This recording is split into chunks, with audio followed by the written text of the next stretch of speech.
Chapter 17, Pavel Dyson. I never thought Cam could get as worked up about anything as he got about video games. I was technically wrong about that. Of course it was you, he exclaimed right in my face. You're the one who hacked into the school site in the first place.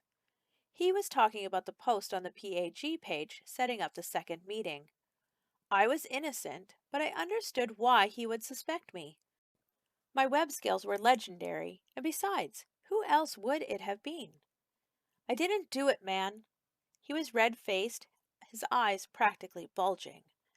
This was a guy who got so in the zone that he could ignore a truckload of firemen until they'd axed his door down.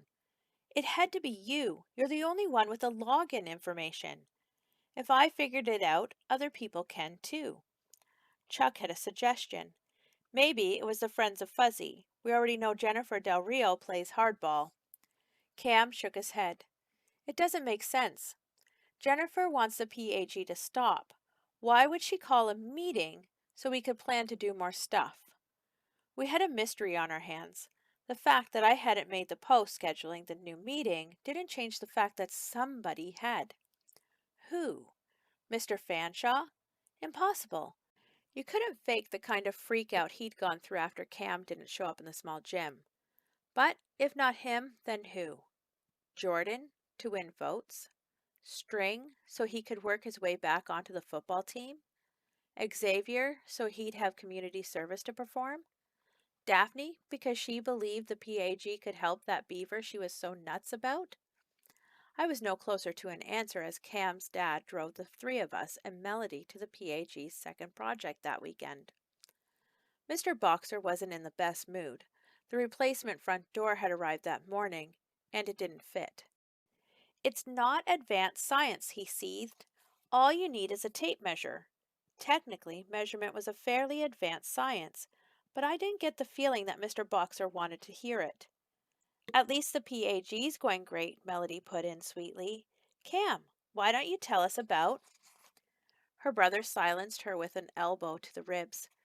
We stopped to pick up Katrina. She ignored the open seat with Melody in the middle row and made a point of squeezing in next to Cam in the back.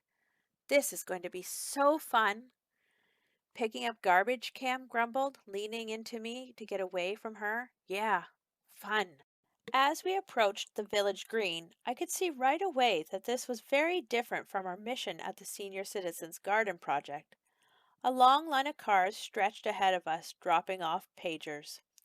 Daphne greeted the volunteers, checking names against a list on her clipboard. Jordan and Felicia were at her side, handing out trash bags and pointed sticks. When I got mine, I noted that each spike pierced a printed paper that read Vote Toffelson.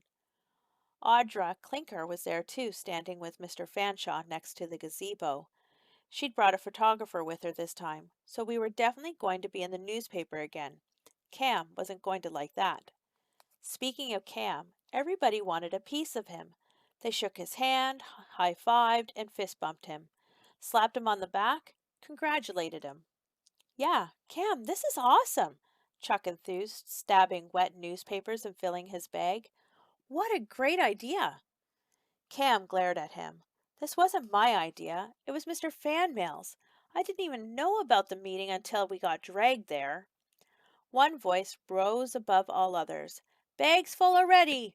No one picks up garbage like the string! His football buddies raced to keep up. The air was a blur of trash and pointed sticks. Coach Branson would faint if he saw it, two-thirds of his precious team poking needle-sharp spikes at each other.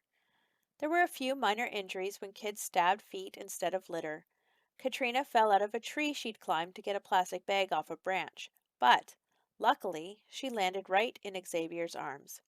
A shouting match broke out between some pagers and a group of gardeners with leaf blowers, but they eventually agreed to come back later. What a waste, Cam lamented.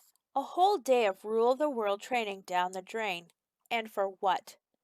That was when I noticed something I honestly hadn't expected to see. The lawns were lush, green, and well kept. No soda cans or candy wrappers floated in the fountain.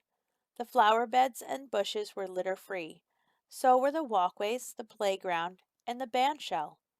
Check this place out, I said. I never realized what a dump it was until I saw it all cleaned up. We did that. It wouldn't have happened without us. So what? Cam grunted. You think all the other contestants spent the day garbage picking? They were practicing, like we should have been. Evil McKill people is going to murk us. Maybe, I acknowledged, but you can't technically call it a waste. It wasn't what we would have chosen on our own, but it was something good.